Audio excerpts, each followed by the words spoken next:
13. Basis of becoming a Tirthankar. The basis of becoming a Tirthankar. The 20 auspicious practices to reach the status of a Tirthankar. It is not enough to do certain practices during certain birth. It is the result of a progressive process of unveiling the potential energy through endeavors in right direction during a series of incarnations. It seems that the chief disciples or gods must have expressed their curiosity about the journey towards ultimate purity, and the Tirthankars must have provided the details. That is why details of earlier births of all Tirthankars are available. The counting of these births starts from the birth in which the soul gets the first glimpse of righteousness. This is considered to be the most important turning point for a soul, because once the right direction is attained, liberation is certain. There are 20 reasons why the person can become the Tirthankar. How can he become the Tirthankar? So, it is said, number 1, these practices are numbered 20. These are also known as the 20 practices leading to the Tirthankar status and are believed to be the fundamental guiding factor for attaining the status of Tirthankar. Number 1, worship of the Arihant. 2, worship of the Siddhas. 3, faith in discourses. 4, worship of the teacher. 5, worship of senior ascetic. Worship of the scholar. Worship of those whom indulge in penance. Continued application of knowledge for maximum possible time. Purity of perception. To praise the virtues of others and be happy at the progress of others. To practice the 6 essentials, including pratikraman, that is known as self-analysis, in the prescribed way and at the prescribed time.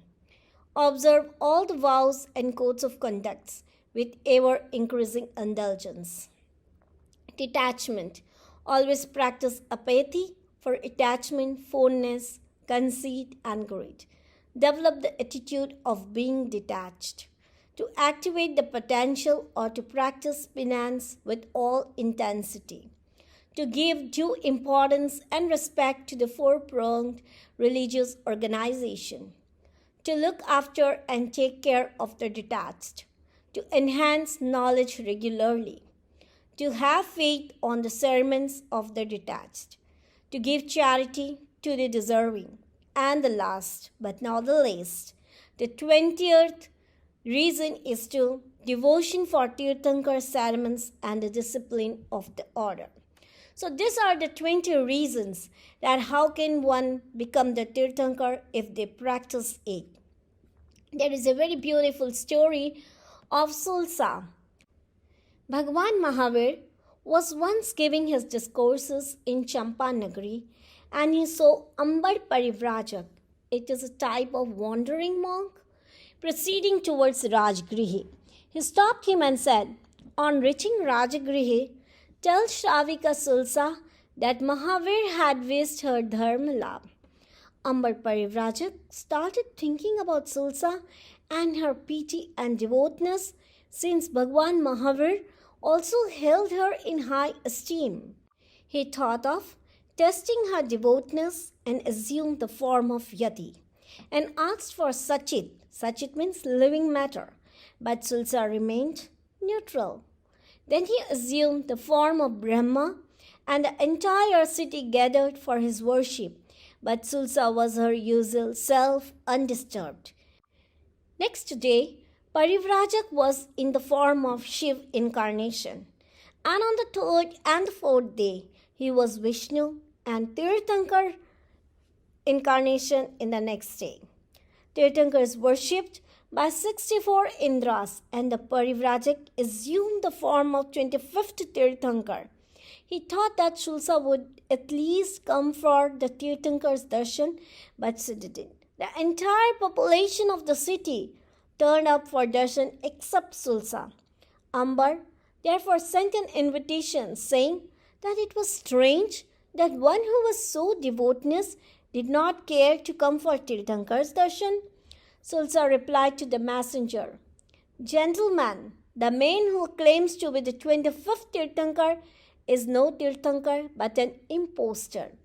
When Tirthankar arrives, the entire world comes to know about it. In the case of this impostor, nothing of the sort has happened. On the contrary, it is who has to invite people for his darshan. Ambar then realized that Sulsa was no ordinary woman. He at once arrived at Sulsa's house. He met her and said, You are fortunate. Bhagwan himself remembers you and wishes you dharmalabh. On hearing these words, Sulsa was thrilled and overjoyed. She bowed down on the ground in the direction of where Bhagwan was seated and began worshipping him. Sulsa's devoutness and piety touched Ambar's heart. Sulsa was a virtuous, peace-loving woman, and her heart was filled with devotion. She could not beget a child. She had no child, and she asked her husband, Nag, to remarry, but he declined to do so. Then she began severe penance, and it pleased Indra so much that he praised her devotion before the assembly of gods. But Haringamishi Dev decided to test her steadfast devotion. He went to her disguised as a monk and asked for Lakshapak oil. Sulsa brought a pot of oil, but the god deliberately dropped the pot and the oil spilled over the ground. She brought 4 pots and each one was broken by the god.